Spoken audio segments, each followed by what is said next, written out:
C'est sûr, c'est de faire en sorte. Puis, tu sais, moi, je suis une personne parmi tant dans le groupe, dans le vestiaire. Donc, tu sais, j'ai pas une baguette magique pour faire en sorte qu'on tourne ça du bon côté puis que tout le monde retrouve l'énergie, la positivité. Ça se fait pas en claquant des doigts.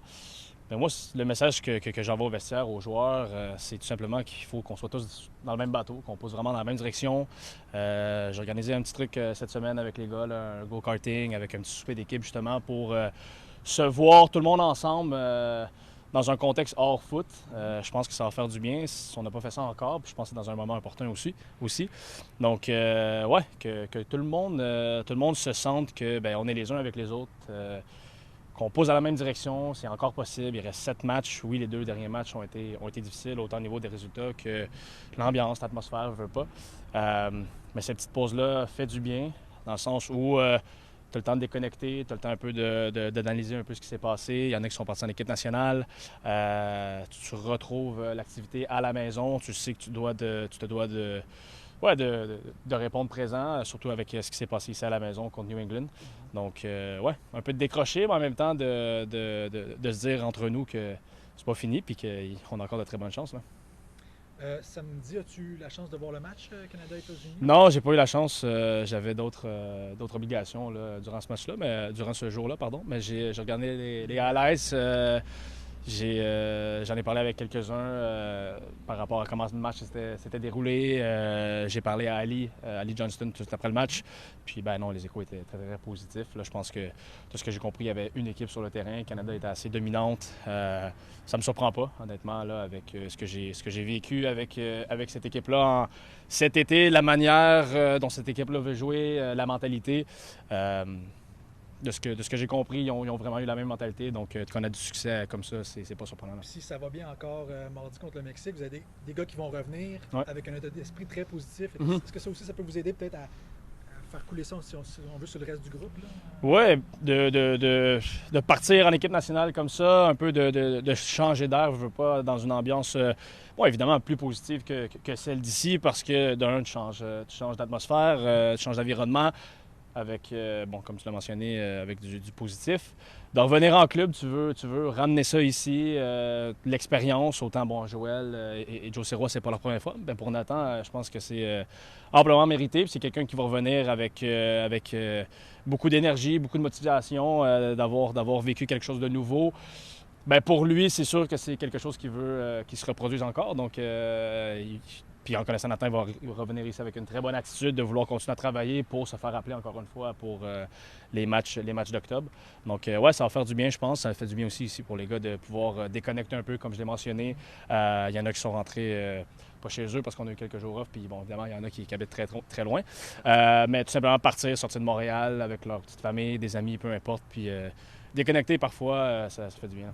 C'est tough. Tu parlais d'intégration tantôt. Mm-hmm. Vous avez quand même beaucoup de nouveaux joueurs en plein milieu d'une saison. Ouais. Est-ce que c'est un défi supplémentaire d'intégrer un plus grand nombre que genre un gars ou 2 gars? Oui, c'est sûr que c'est difficile, mais je pense que c'est difficile pour eux parce que eux, dans leur équipe respective, ils ont un certain système de jeu, ils ont certaines habitudes de jeu. Donc là, tu te retrouves dans une nouvelle équipe où tout de suite, tu dois apprendre ça rapidement parce que tu vas avoir un impact immédiat avec peu de matchs qui restent aussi. Tu sais qu'on est dans la course pour les séries, donc tu veux trouver tes repères, trouver ton rythme, autant pour performer, pour que tu accumules des minutes sur le terrain, mais pour aider l'équipe aussi. Après, c'est à nous de les aider. C'est sûr que dans un moment un peu plus difficile comme ça, c'est encore un peu plus difficile. Mais au final, moi, le plus important, c'est l'attitude. Ces gars-là qui sont arrivés ont une super bonne attitude. Donc, tu sais, quand tu as ça, quand tu contrôles ce que tu peux contrôler, honnêtement, le reste vient avec. Là. C'est sûr qu'il y en a qui peuvent avoir, comme je le disais, des retards au niveau tactique parce que c'est différent, etc. Mais si tu travailles puis l'engagement est présent, honnêtement, je pense pas que le staff peut demander plus que ça. Et moi, au final, là, ce que je veux, c'est d'avoir des gars, comme j'ai dit, qui sont dans le même bateau, qu'on pousse dans la même direction. Si tout le monde, quand on pose la question, est-ce qu'on y croit, puis tout le monde dit oui, puis au final, c'est pas le cas. Moi, je peux pas lire dans la tête des gens. Là, donc, avec les gars que je parle, avec le ressenti du vestiaire, à chaque fois qu'on rentre dans un match, je prends le match de Cincinnati où on savait qu'on était à l'étranger, que ça allait être difficile, une bonne équipe. on avait un plan de match un peu différent où on est un peu plus bas, jouer un peu plus la contre-attaque, chose qu'on a bien fait en début de saison, d'avoir un bloc compact, chose qu'on a quand même assez bien fait en première mi-temps. On se prend ce but-là où le ballon dévié, corner, etc. Ça fait mal, mais on est sorti du vestiaire. On s'est dit, regardez, il ne faut pas que ce match-là tourne à 2, 3, 4-0. On va avoir des occasions, puis après 1 minute, on concède ce but-là. Donc, ça le fait mal, mais l'état d'esprit est toujours présent. L'état d'esprit de pousser vers l'avant, de toujours bien faire. Il n'y a personne qui se présente ici chaque entraînement ou chaque match puis dire, moi, aujourd'hui, je vais gâcher la job des autres, puis je vais faire chier un peu tout le monde. Là. Donc, je me répète, le vestiaire est bon. Moi, j'y crois. Je sais que les autres y croient. Est-ce que c'est véridique? Je sais pas, il faudrait poser la question à tous les gars, mais moi, mon ressenti, c'est que oui. Là. Mais après le dernier match, il y a 2 joueurs qui ont critiqué un peu l'effort donné par l'équipe.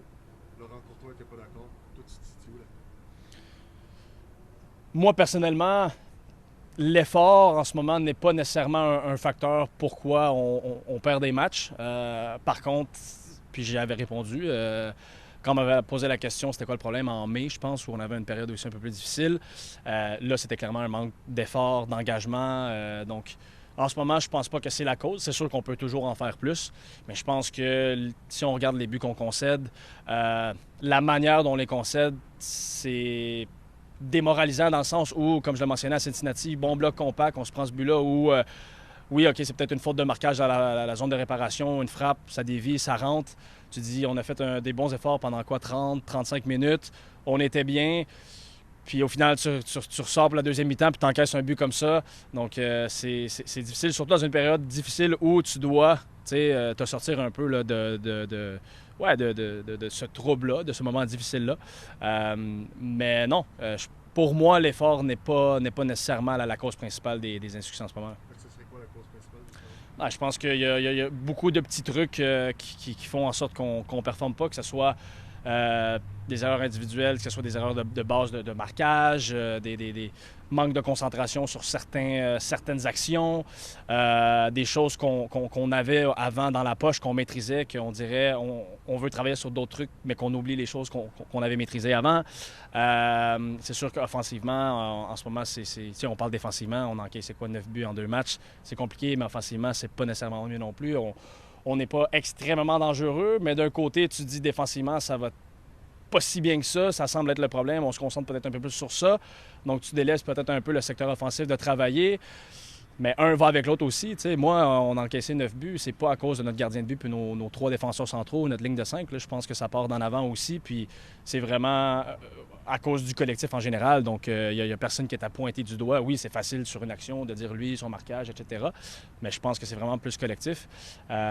Donc, ouais, je pense qu'on n'est pas en ce moment au niveau où ce groupe doit être un peu pas mal dans tous les secteurs. Là. Mais si la manière que tu parles, il semble avoir peut-être certains manques de concentration sur le terrain par moment. Mm-hmm. Qu'est-ce qui peut expliquer ça alors que la saison se termine, alors que vous êtes dans une bataille en série? Pourquoi les joueurs ne sont pas concentrés dans un moment si critique, maintenant? C'est une bonne question. Je peux pas parler pour... pourquoi tu n'as pas vu le gars arriver là? Pourquoi tu Je veux dire, c'est un peu ça le foot aussi. C'est un jeu d'erreurs, un jeu de capitaliser, c'est ça, sur les erreurs, les lapsus de concentration des adversaires, etc. Je sais pas, honnêtement, c'est une bonne question. Oui, c'est la réponse facile en toute honnêteté. C'est sûr que rendu à la fin de l'année, il y a peut-être aussi la situation personnelle de certains joueurs, c'est quoi leur avenir. Ils ne sont pas contents de leur performance en ce moment, donc il y a peut-être une certaine incertitude, peu importe. Je pense pas que c'est la cause, mais c'est la réponse peut-être la plus facile que j'ai à donner par rapport à ça. Sinon, malheureusement, j'ai pas de réponse pour cette question-là. Là. C'est juste, ça arrive. Au vu des résultats des 2 derniers matchs, est-ce que tes attentes ont changé par rapport à quand tu nous as parlé il y a 2 semaines? Non, les attentes sont les mêmes. On veut accéder aux séries. Je suis conscient que c'est une lourde tâche, mais je suis optimiste. J'y crois. On peut encore faire les séries. Et tant aussi longtemps que mathématiquement on peut le faire, je vais y croire. Mais c'est sûr que tant les entraîneurs que les joueurs doivent trouver des solutions. Les 2 dernières performances ne sont pas acceptables. Surtout celle à domicile, le 5-0. Personnellement, je ne l'ai pas digéré en tant que président, je ne l'ai pas digéré en tant qu'ancien joueur, je ne l'ai surtout pas digéré en tant que partisan. Donc, les joueurs, le staff, les coachs, ils doivent trouver des solutions. Qu'est-ce qui ne fonctionne pas, Gabriel? Est-ce que c'est un manque d'exécution, c'est un manque de talent, c'est un manque d'implication, c'est un manque d'effort, c'est quoi? Bien, au début de l'année, on avait bien démarré, on le sait. Après ça, on a frappé un creux. La grande raison, c'est les blessures. Je veux dire, il y avait beaucoup de blessures qui nous ont fait mal pendant un mois ou deux. Et se sortir de ça, ça a été laborieux. Et après ça, oui, il faut se regarder dans le miroir. Il y a eu un manque d'effort. Surtout le match, si je pense à Toronto, ou le match à domicile contre Hamilton. On s'est réveillé en deuxième demi de ce match, mais là, il était trop tard. Là, il y avait tant qu'à moi un manque d'effort. Depuis là, je vois que l'effort est là. De façon générale, faut que je sois très ouvert avec vous. Quand je regarde les statistiques de certains joueurs, non, l'effort n'est pas là parce que je le vois dans les statistiques qu'ils ne courent pas autant qu'ils devraient. Donc, le collectif au complet, je pense que oui, il y a plus d'efforts de façon générale, mais il y a certains joueurs que je trouve ne sont pas à la hauteur où est-ce qu'ils devraient être. Et surtout, qu'est-ce qu'on voit, c'est qu'il y a un manque de cohésion à certains moments. Dès qu'on fait une erreur, comme on dit, on paye cash. Ils nous comptent des buts. Et nous, quand on a nos chances de revenir dans un match, on n'est pas capable de le faire. Donc, c'est vraiment une combinaison de choses toute l'année que je l'avais dit la dernière fois, que tous les joueurs devaient, étant les joueurs que les coachs, devaient prendre un pas en arrière, faire une introspection de tout ce qui a été fait, trouver des solutions. Et on le voit présentement, on manque de constance. Je regarde à travers la saison, on peine à faire 2-3 performances de suite qui sont convaincantes. On est ici au mois de septembre, mais si je vous demande à vous, c'est qui nos 11 partants? C'est difficile à dire et on est au mois de septembre. Donc, et pourquoi on n'a pas un vrai 11 partants maintenant? C'est que oui, il y a eu des blessures, les appels avec les équipes nationales, il y a eu vraiment des contre-performances de joueurs, que le coach même, il leur met un deuxième match de fil, une autre mauvaise performance, et là, il est forcé de changer. Donc, c'est tout ça mis ensemble qui explique où est-ce qu'on est aujourd'hui. Ça fait 2 fois que tu parles des coachs, que oui. Tu t'attends, tu veux voir des solutions, puis oui. À quoi tu t'attends exactement comme part de changement ou d'ici la fin de l'année, ta part des coachs? Bien, c'est le tout, la planification aussi durant les entraînements. Puis il y a un équilibre à faire. Tu travailles le tactique, bien sûr, tu travailles l'intensité, et après ça, il y a la base qu'il ne faut pas oublier.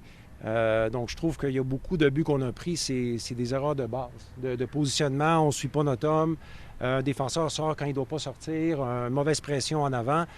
Donc, c'est une combinaison de choses. C'est pour ça que ça serait facile pour moi de dire ici, c'est la faute des joueurs. Non, c'est toute l'équipe au complet qui doit se réveiller. Qu'est-ce qui est trop fort dans l'idée que Laurent Courtois est encore l'homme de la situation? Il y a quelques années, à la même période, Dave Bittner n'avait pas eu l'opportunité de terminer la saison. Toi, tu as eu cette même trêve, le temps de réflexion.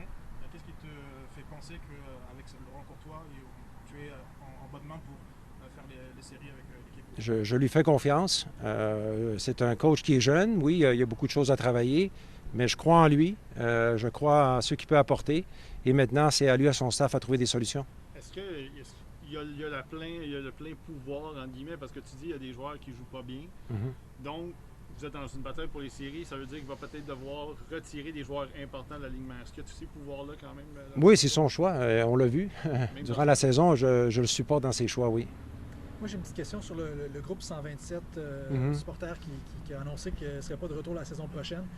Premièrement, j'imagine que c'est décevant pour toi. Puis deuxièmement, en tant que club, comment est-ce que vous pouvez faire peut-être pour s'assurer que ce genre de situation-là ne survienne pas, que les gens restent accrochés ou restent impliqués, si on veut?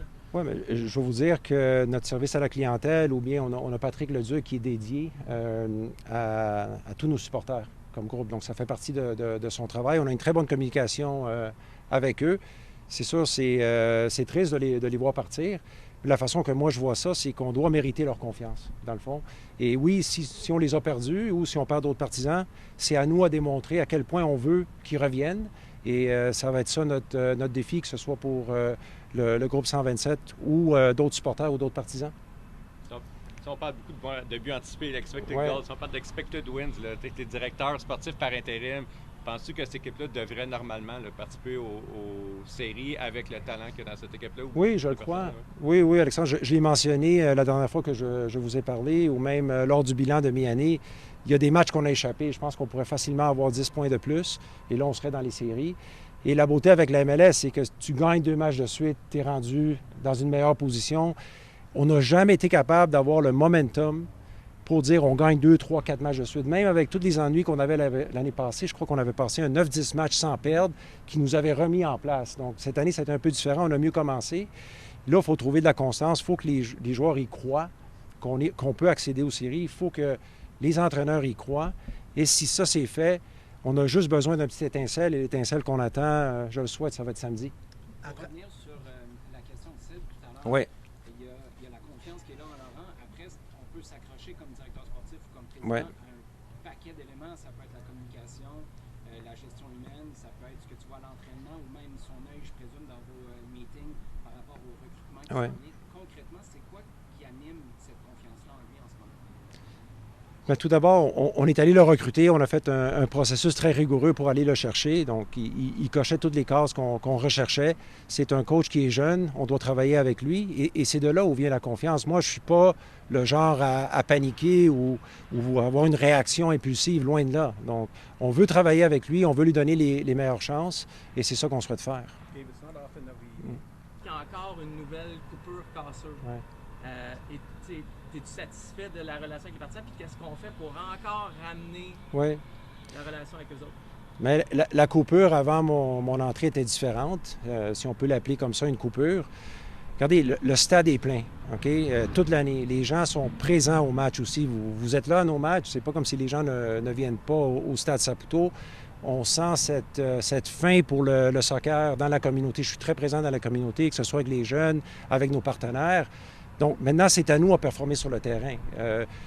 Notre marque se porte bien, nos couleurs se portent bien. On a plusieurs partenaires côté corporatif qui ont embarqué. Donc, je ne peux pas dire qu'il y a une coupure générale avec notre communauté, loin de là.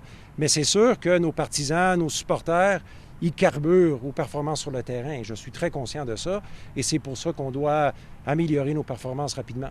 Mais mettons que vous auriez performé, tu juges qu'il y a beaucoup moins de non-renouvellement. Tu penses que beaucoup des non-renouvellements des partisans, c'est lié aux performances directes? Mais tout d'abord, on est en période maintenant de renouvellement pour les membres uniquement. Donc, juste bien comprendre ça. Et chaque année, il y a un taux de roulement qui est naturel. Là, on parle des 127, que c'est quelque chose de nouveau cette année. Mais moi, je suis très confiant. On a des dépôts pour 1000 nouveaux abonnements de saison. Donc, moi, je demeure confiant de ce côté-là, mais c'est vraiment nos performances sur le terrain qu'on doit améliorer. Je sais que ça a l'air très simple et très facile, mais nos gens carburent à ça, là, ainsi que les partisans. Il n'y a plus énormément de vétérans dans le groupe, mais ceux qui sont encore là, qu'est-ce qu'ils doivent peut-être faire pour ramener le groupe vers le haut? Est-ce qu'il y a une part plus grande de responsabilité qui leur revient pour le reste de la saison? Bien, c'est sûr que nos leaders, les vétérans, ils sont déjà passés par des situations telles que celle-ci. Ils doivent amener la confiance, ils doivent donner l'exemple. C'est à eux aussi à monter les jeunes à un autre niveau. Donc, on a beaucoup de jeunes de 20 ans qui sont sur le terrain. C'est à eux à les guider. On croit en eux jusqu'à la toute fin, qu'ils soient de retour l'année prochaine ou non. C'est leur travail, c'est ça d'être un professionnel. Tu continues à jouer jusqu'à la dernière seconde du match et de ton contrat aussi. Après le dernier match, quand même, Laurent Courtois était assez content de l'effort. Oui. Tout ça. C'est pas vraiment le discours que tu as aujourd'hui. Est-ce que tu vois une différence entre vos deux discours? Non, j'ai pas dit ça. J'ai dit que l'effort au début de l'année, dans certaines occasions, comme j'ai mentionné, contre Toronto, là-bas, aussi contre Hamilton à domicile, que je voyais que c'était flagrant qu'il y avait un manque d'effort. Le match à Cincinnati, c'est pas... On n'a pas perdu ce match 4-1 à cause de l'effort. C'était vraiment certaines erreurs clés dans le match, manque d'être peut-être vif durant certaines occasions. Je pense aux buts qui ont compté du milieu du terrain. Si un joueur se met devant le ballon, ce but ne rentre jamais, mais c'est de vraiment être alerte dans ce genre de situation. On peut blâmer Jonathan ou on peut dire pourquoi un défenseur ou un demi ne s'est pas mis devant le ballon. Donc, c'est ce genre de fraction de seconde, c'est ça qui nous manque. Donc oui, j'allais jouer à Cincinnati, ils ont une très bonne équipe. C'était quand même un bon match, mais en termes d'exécution de notre côté, c'était pas autant l'effort, mais plutôt l'exécution, je dirais. Merci, Gabriel. Est-ce que on a beaucoup parlé des séries, d'objectifs des séries. Est-ce que tu entrevois un scénario dans lequel Laurent Courtois ne fait pas les séries et il est de retour l'an prochain? On prend une journée à la fois. On va prendre le match de samedi. Laurent, c'est notre coach, qui est sous contrat l'année prochaine. Il est là pour rester. Au niveau de l'objectif des séries, vous avez une équipe qui est en transition, qui change beaucoup, qui investit beaucoup sur les jeunes. Est-ce que c'est nécessaire d'avoir cet objectif où on pourrait peut-être aussi avoir un discours dans lequel on cherche à construire sur 1, 2, 3 années avant d'être une équipe compétitive pour la Coupe MLS? Non, je l'ai dit au début de l'année, je l'ai dit à la mi-année, je l'ai dit il y a quelques semaines, je le dis aujourd'hui. On a la qualité pour faire la série dans cette équipe. Maintenant, c'est une question d'exécuter. Merci. Merci.